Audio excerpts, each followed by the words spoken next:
Hey everybody, so welcome back to another episode of Wind Down Wednesdays, and we have special guests for the very first time. And I know I told you guys I have a surprise, so see my surprises. So before we get into Wind Down Wednesdays, this episode, which is going to be juicy because we're going to talk about all the things that we face as young people today.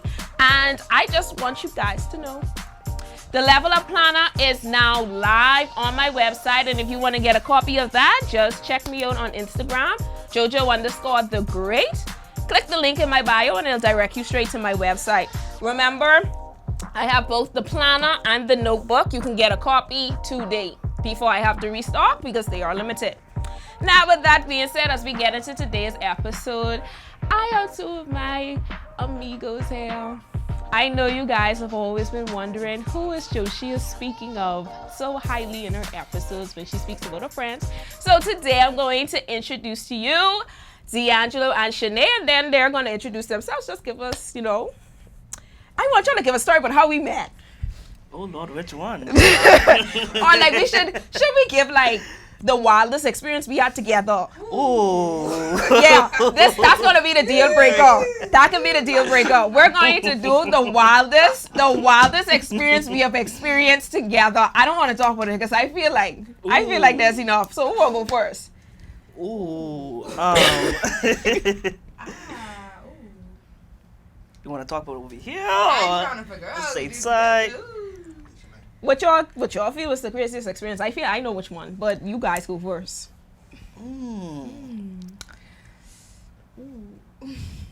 Not all at once, guys.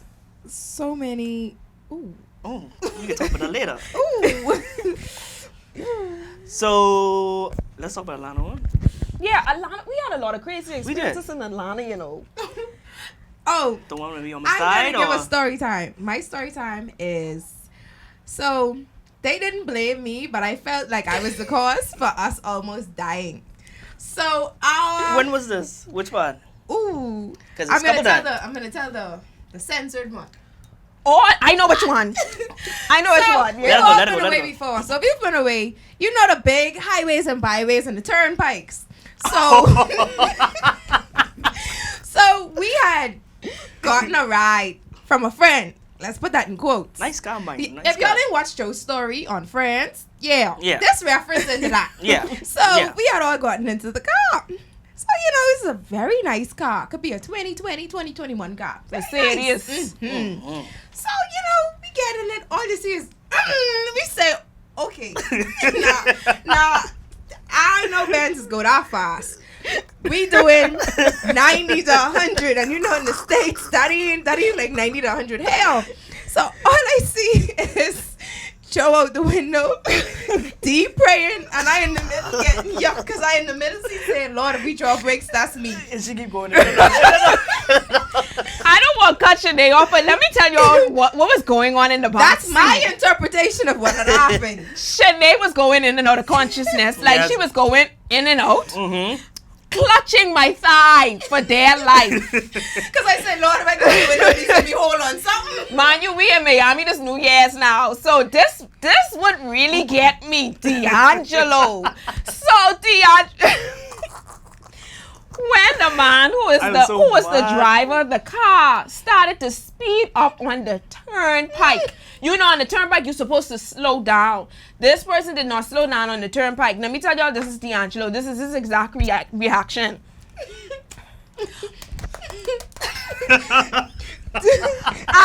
he said that because he was getting an Uber. So I looked at him. I said, how we can get an Uber on I-95 highway where the Uber come in? And D'Angelo say, listen, after that, I said to myself, you know what? I'm going to be the designated one for when we're picking cars next time. We're not going to leave that up to Shanae no more. My bad. We love to talk about it, so we all right. We ain't gonna do it no more, though. We ain't gonna do it no more. We ain't gonna do it no more. But that experience, we experienced that together. We all experienced the same level of fear as well. I'm not gonna lie. I was scared. I was thinking, oh, Lord, I gotta call my daddy. And T was thinking, Lord, I gotta call my mommy. And they were saying, baby child, I gotta call Nana. Because at that point, no, that was a run out and traffic was on the road. speed through traffic on the road. But child, we have many more stories, but that was the most censored one. Of course. That was the most censored one. We're going to have more stories to tell. Stay tuned. But let's get into today's episode. So the first topic, we're going to be speaking about today, and this is something that we all experience. So this is going to be the icebreaker, because most of my audience are persons between the ages of 20 to, let's say, 30. So a lot of us have experienced it before. So let's talk about what is the biggest challenge. So we're going to talk about different challenges that we experienced together as friends. And one of them was being bullied by older people. So story time. Who wants to go first? First of all, why do you feel like we get bullied by older people? I think older people have a tendency of feeling as if they're more entitled. Mm-hmm. And they would have more of a jealous spirit because they feel as if with you being so young, you're not supposed to accomplish so much things right away. And with me and you, our career path, Right. where we was an assistant front office manager for 1800 room at such a young age, most persons was like, well, how they could do that at such a young age? But I mean, like, with favor from God, that has nothing to do with our age. Right. Nor nothing. So, like, a lot of persons tend to be more jealous because they feel as if, okay, how could you get this blessing at such a young age? And when they ain't even close to what your position is, and they struggling with the pay they making. I mean, anyways, we don't get that far. But anyways, but it's just sad, like, they have a jealous spirit for a young persons when we're supposed to be looking up to them. Correct. And that I love that D'Angelo said that. Something that we all experience at a young age is that sometimes persons are just intimidated by the strength in our generation. I think we's Generation Z. What we is? We in the millennials. They in the 80s, right? No, we are Z. We're Generation Z. So we's Gen Z. Z would be our kids. See, you guys can be our kids, Nate. Listen, y'all ain't the shameless in front of the camera. Which one it is? Well, anyway, whatever generation we in, most of the times, like D'Angelo said, older person's supposed to be open to like coaching and motivating us to be better, because you know what? They just think we're just a full generation of vipers. Not everybody in our generation is vipers. And honestly, I can say this personally, like if I'm out and about and I'm not, let's say, in my professional attire, the respect that I get when I'm not in my professional attire compared to when I'm just, out and about is extremely different. And I feel as if that's something that most older persons need to take into consideration, that not every young person out here wilding. Not every young person doesn't have goals or is educated. Not every young person just want gangbang, right? There are really sensible young persons out there, and on this show I want to change the perspective that persons have on young people, especially females in particular, that they feel as if that we are very callous and not very goal oriented, or what the old people say, slack. I want to change that perspective. But in me and D'Angelo's career, because we experienced working together as well, we could say it was really difficult to transition in a lot of new roles in our life where we would have seek guidance, and they were very reluctant to do so. So if any older person is watching, take that young person under your wing. They may learn how to fly, and then they will give you all the accolades because you teach them to do so. So, Nate, did you experience anything as such before? Piggybacking off of what you said, I feel as though that's a Bahamian issue. Being here at home, any job you start, I feel like the older people in the position always feel like, well, you know somebody to get this job, or you don't have the right academics to get this job. Even though they've been doing the job 30, 40 years. I come 2 years ago, I do the same thing as you. We make the same money. But you just hate me because I got 20 years of youth on you. And that's okay. A lot of people, especially out here at home, have a hard time understanding it's okay to let go and train. It's okay to teach. They want to keep the knowledge to themselves, and that gets us nowhere. So when you have to teach yourself, then it's like animosity at the workplace. Correct. And nobody's ever getting anywhere because nobody wants to help. You can't get nowhere by yourself. Correct. In one of Joe's episodes, Joe said something to the effect of being an island. You can't get anywhere being an island, and most jobs rely on teamwork. No teamwork, the company gets nowhere. Correct. No growth. So I've experienced it being young. In most of all of my jobs, I've been probably the youngest person. So for me, I've just adjusted to either the older people are going to help me and enjoy me, or they're going to hate me and say, okay, all I want to do is party. All I want to do is spend on hair and all these things. And for me as a young person, that what else do I have to do? I'm not saying, okay, I spend all my time on frivolous things, but I don't have as many bills as someone who may have 2 to 3 kids. I'm a kid myself. I do invest my money and I do spend my time wisely. However, I like to get my hair done. I like a nice set of nails. I like a nice outfit. I like to go and have drinks with my friends. But I could do that.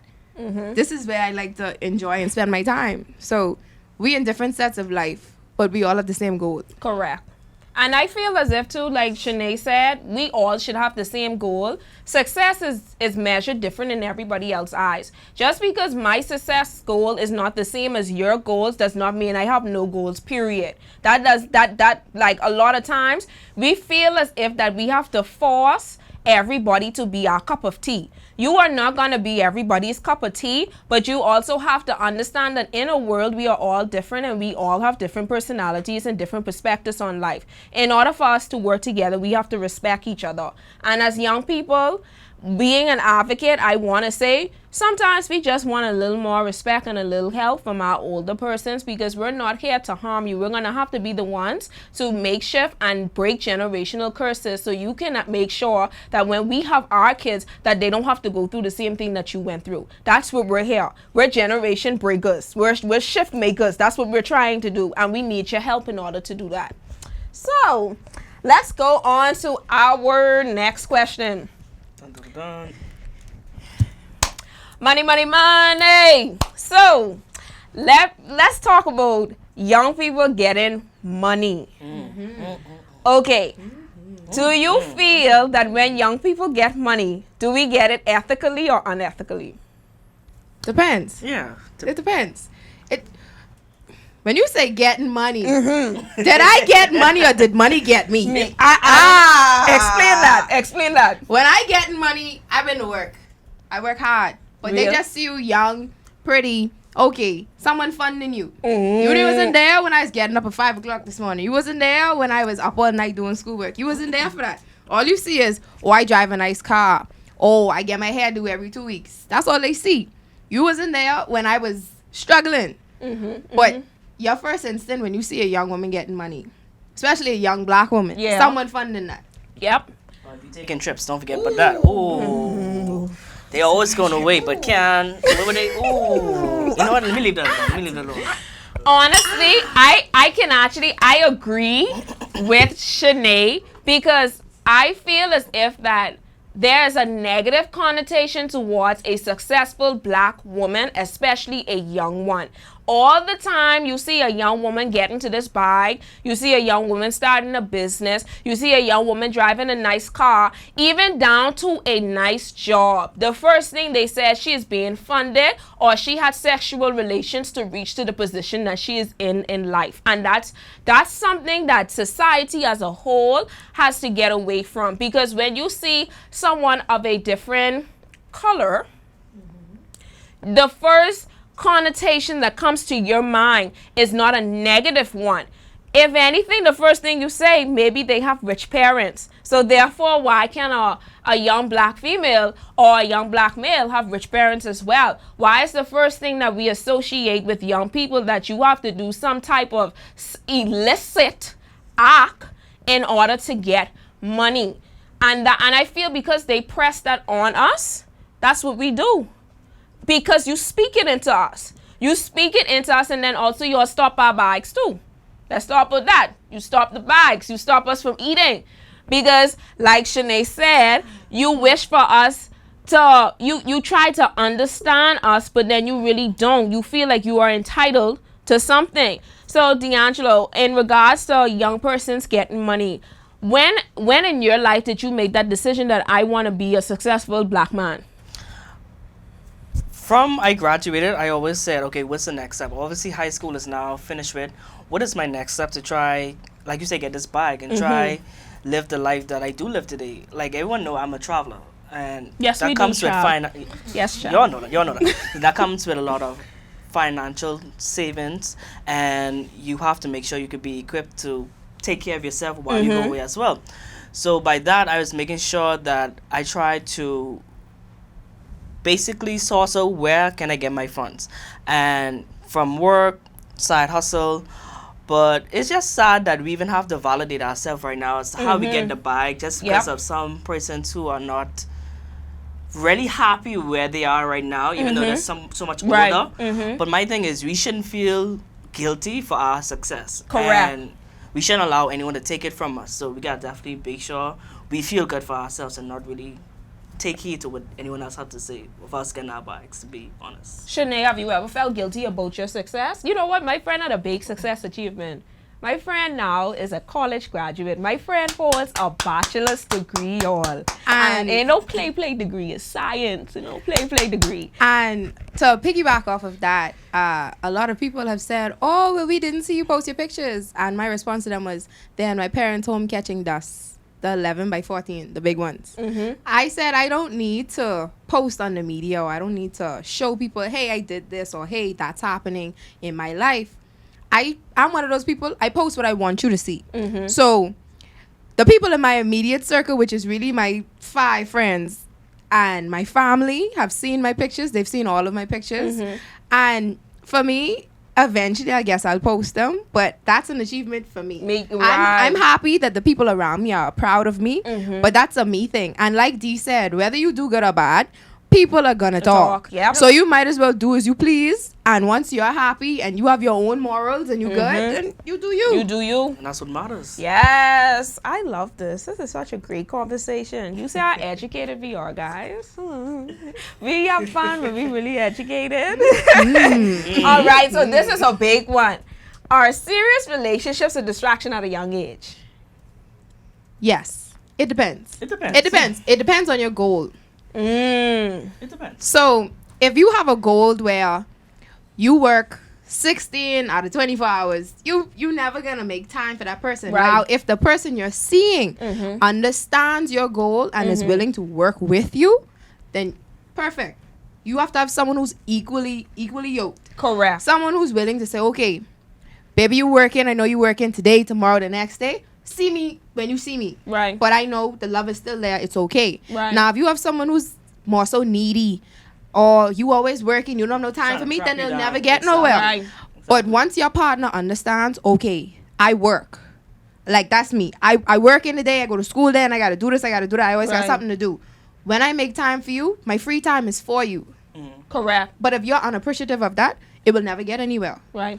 So I have a question for you. If you were to be with someone who is needy all that, and they want all of your time, but they can't come to understanding that, hey, you only can have time for them when you have spare time besides work, school, and everything, would you get rid of them because of that, or would you try to make sure they understand, hey, me you're still personally, young? my heart big. I can't get rid of them. Eventually, they'll get tired of me not making time for them, and it won't even be on purpose. But I won't have money to do the things I want to do. I can't work because I spend all my time with you. And if you really love me the way you're supposed to love me, you're supposed to be like, okay, baby, go to work. Right. See me at work. See me when you finish. I know you working 6 out of 7 days this week. Don't worry about it. Call me at night. Make compromises because you want to see me do well. Correct. And if you can't understand that, hey, I need to work, whether that be man to woman, woman to man, like you need to work. Right. And that's a goal for you. You're not working to really provide for me. You got to make your own goals. Right. And if your partner ain't into that, then not making no sense. And I agree with both of Shanae and Dee at this time, because a lot of times older persons feel as if that we always say, oh, you too young to understand love, or you too young, you should wait till a while, you don't understand what's going on, and yada yada yada, whatever, right? And like Shanae said, once you have a equally yoked partner and you understand goals for each other, then you should be fine. Personally, I am a person, I don't do the friends with benefits. I need a serious man in my life. I don't do all that slapping up. So at the end of the day, I am a very goal-oriented person, and my partner at this time understands that, and he is very supportive. He is somebody that is behind me for everything. And with that being said, it doesn't take away from me being Miss Wine Now Wednesdays. It doesn't even take away from me accomplishing other things in my life, because he understood the caliber of female that he was with, And he understood that I have to make time in order for both of us to be successful. Because I mean, at any time you wanna take care of me like Joe. That's another problem in itself. They not ready for bosses. Everybody want to date a boss, but then they it's ready. time to date a boss. Okay. And I really work all day. When you see me, it's hi, baby. I see. Yep. There's no, oh, this and this. I get into the bag. I get money. You want to do good stuff. You want to go on trips. We need to work. Yep. And people ain't ready to be with a boss. Exactly. And men, it's something about not every man is ready for an independent woman. Everybody thinks they want an independent woman till you realize, oh, she really don't need me here. Yep. She wants me here. That's another topic. Young man. So I have a quick question. Could y'all two date a man who you're more financially stable more than him? He would have to be okay with that. He will never be satisfied. He will always throw jazz, or he's gonna feel someday that I can throw it at him. So he's gonna be unhappy, and then he's gonna be insecure, and then I can't take an insecure man, because when I go out or I want to hang out with y'all, I want to do something, he can be like, oh, why you doing this, and why you going there? Right. You met me going out. You met me doing good. You met me driving nice cars, wearing nice things. Right. I ever was doing it. So now you feel as though I don't necessarily need you. And he's not going to be comfortable within himself to understand, okay, she like me for me. Because he don't feel like enough of a man for me. Correct. So it'll never work. And that is why, man, you need to date in your tax bracket. Don't go after no woman that you cannot sustain. Have you ever heard the old song say, if you can't pick it up, if you can't manage it, don't pick it up. Don't pick it up. Don't pick it up. A lot of times we like the thought of having a woman. We like the thought of a well put together woman, but we are not a well put together man. And I'm going to say that because I dedicated a whole episode to you men and telling the woman about what we need to do to be a good woman. So therefore, you should do the same thing in order to be a good man. Don't go out there trying to date out your tax bracket. If you see me rocking Tory Burch and David Newman, I want it back too. Do not come here and give me costume jewelry. You don't do that. And a lot of times, men, we like the eye candy on our hand, but we don't want to do what it is to sustain that eye candy. Okay? All right. So with that being said, I hope you all enjoyed. I hope you all enjoyed this episode of Wind Down Wednesdays, and I really do hope and pray that you guys get to see more of both of my friends. You can also follow them on social media. D'Angelo, give your social media, please. I am Mr. D. I am MISTAH. Okay, the people can spell. DEE. Not everyone can spell now, but. My name is Shanae, and it's Navella, NAEVELLA, on all platforms. Why does it so seductive like that? It's really the wine. Look over your husband It's or the something. wine. Oh, God. It's the wine. That's what we can blame it on. Okay. I hope you guys enjoyed this episode, and I can't wait to see you on another episode of Wind Down Wednesdays. Continue to be blessed and stay leveling up. Peace.